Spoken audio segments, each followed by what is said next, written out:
Today's your day. Yeah. Corey G. Today's your day. What up? What's up, man? Like walk in, I'm like watching wrestling. What's up? Oh, is it on?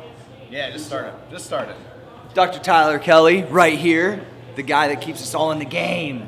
Watching some of his homies. We got the NCAAs. Is any of the guys from OSU went yet? We got a 125. I'm at 5 here. Who's that? Who's that?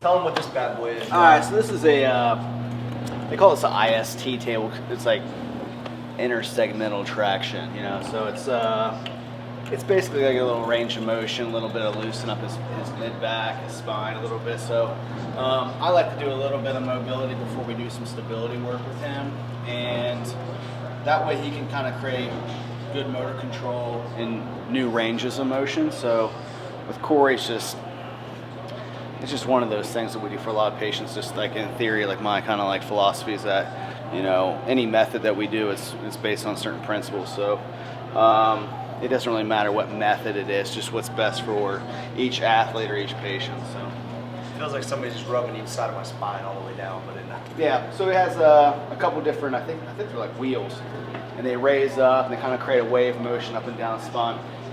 You know, we do like 5-10 minutes here just to warm him up. It just depends. But really, when he comes in just for tune-up, it doesn't have to be anything too fancy of a warm-up. But when he comes in with like a specific injury, then we're a little bit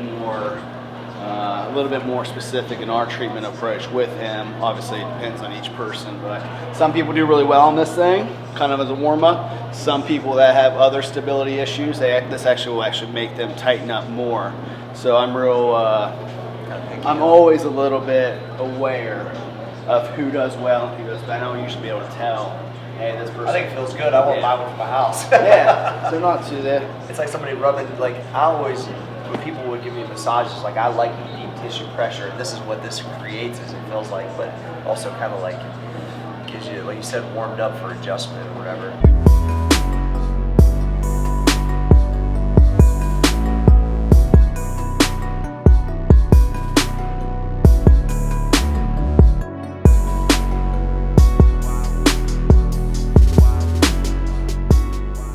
So what he's talking about right now is that he's having SI joint compression. Yeah, exactly. And, you know, normally patients will tell me sticky or they'll say pain. So a lot of times what the body's trying to do is stabilize that area so the brain will compress the joint because the brain wants to keep you alive and avoid catastrophic So injury. probably wanted to squat 415 yesterday. No. Yeah, so anytime you're in like a high threshold strategy like that situation, the brain says lock it down, avoid injury, Sure. you know, keep Corey alive. That's what the brain's wired to do. And if we weren't like that, we'd probably die a lot sooner, right? Sure. So what he just told me too is that there's two muscles across the SI joint, and the one that he's talking about that he wants to do is he's stretching out, makes him feel better, is he's stretching out the piriformis muscle. All right, so he's had issues with the pigeon piriformis. stretch, basically, yeah, right? and with you guys doing a lot of your setups and external rotation and wide stance, and that's why you kind of benefited when you went narrow. Remember when we talked about you going narrow? When that's you where it talked kept about the pressure off on it. Yep. Yeah, so when you went narrow, it actually took a lot of responsibility off your piriformis. So for you, a pretty good strategy for your brain to lift heavy shit. And I've only really gone wide once a week, kind of ongoing. Right, and that seems like it was a big thing because you started adjusting better, especially your SI joints, right? So you have kind of an overactive, deep, stabilizing, muscles of your hip, and that's that piriformis, namely. Now, sometimes that guy jumps in for other things, but the main thing that it works with is the psoas muscle in the front. So we're going to walk through, we'll test Corey's first, let's test it first, and then we'll adjust in a second, right? Yeah. Obviously, edit out some stuff I do. I don't want everyone stealing Yeah, just let him know. Stealing my fancy stuff. So testing Corey's abs here. Deep breath in, breathe all the way out. And you can feel he's real solid on the left, but a little bit cushy on the right. And that's, are you feeling it in the back, your low back with that? Yeah. On the right? We're looking for neuro lock. Yeah, we're looking for a neural lock. See yeah, that? Right. So, what's you feeling the right in the SI joint area? Just almost? feels like I'm having a hard time finding it. Okay, so let's test kind of like the girdle muscle here. Is belly button in, breathe all the way out. Okay, so he's a little bit weak there. You can see how he wants to dip a little bit there. Was that painful? Yeah. Or just felt like you didn't have it? Yeah, something like that. All right, so let's go here. I have lunged about 1.5 miles this Yeah. week. Did you lunge today? Yeah. Okay. Don't let me separate these two. Deep breath in here. Okay, decent there. Deep breath in.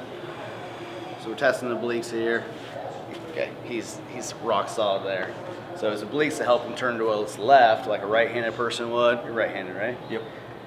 He's solid there. The only one was a little shaky was the external oblique that helped him bring this way. Not terrible, but for Corey, when he's on, I know about it. Like when he's off, you can tell just a touch. So let's check these hip flexors.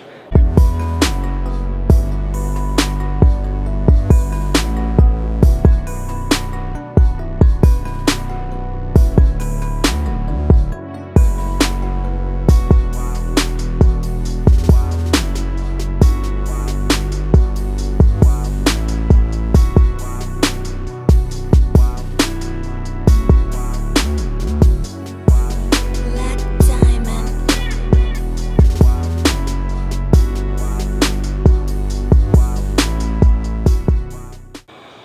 Okay, now I could jump on this side. Now he didn't have that. Like Oh, dude, last this side year, it was worse than this side. Absolutely, it wasn't even close. When I was trying to pull 600 at 81, I jacked this side up real bad, and Doc got me back. So deep breath in here, checking quad. All right, he's wonderful. And I made the. It was my fault. I was healed up making weights, got in gear, meaning powerlifting suit, way too early, and jacked up the other side. That's part of me being me. That's good part about me, and the bad part about me. Yeah, so let's check this guy out. Deep breath in here. Yeah, and I can, yeah. I'd have to give a lot, like, I can't get that up. Okay, so let's see here. So we know the last time I checked Corey, both sides, both his pelvis was off. His brain is now, we've taken away his crutch, which is his jaw. And now we're working on this, here's a good word, neurolymphatic hot spot for his psoas.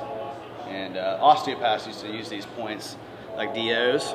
They used to call them Chapman points. And I'm sure some of the old school manual DOs still use them. But I'd say a lot of it's kind of like lost knowledge. That's cool. Right? Reverb it. Yeah, so Bring it back. so then we come back here, and he was weak on this guy. This was his worst one. So deep breath in again, breathe all the way out. Yeah, and now he's solid. Deep breath in again, breathe all the way out. Yeah. Now let's go here to the quad, because that was kind of weak for you too. Deep breath in here. He kind of abuses this. This is one of those, even when he doesn't have anything related to the piriformis, he still wants it done. Which, That's you know, where all that's a typical athlete for you to tell me to do something that they don't really need. As long as it feel good, Doc. yeah, as long as it's neurologically a little bit more overactive, I don't really believe in releasing things that don't work well. So when you guys are doing mobility stuff, it's important that you've been evaluated. Should I release this psoas muscle?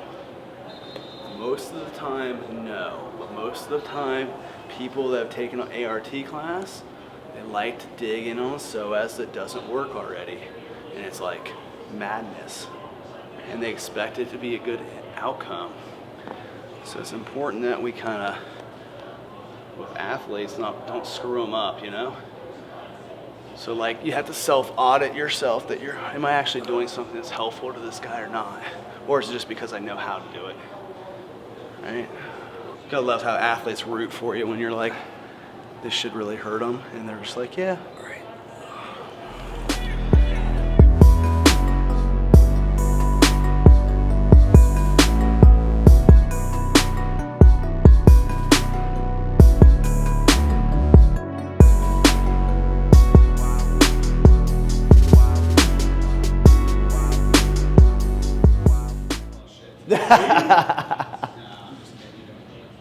All right. See you guys. Take it easy. Thank you. Later. Time to go eat. I'm hungry.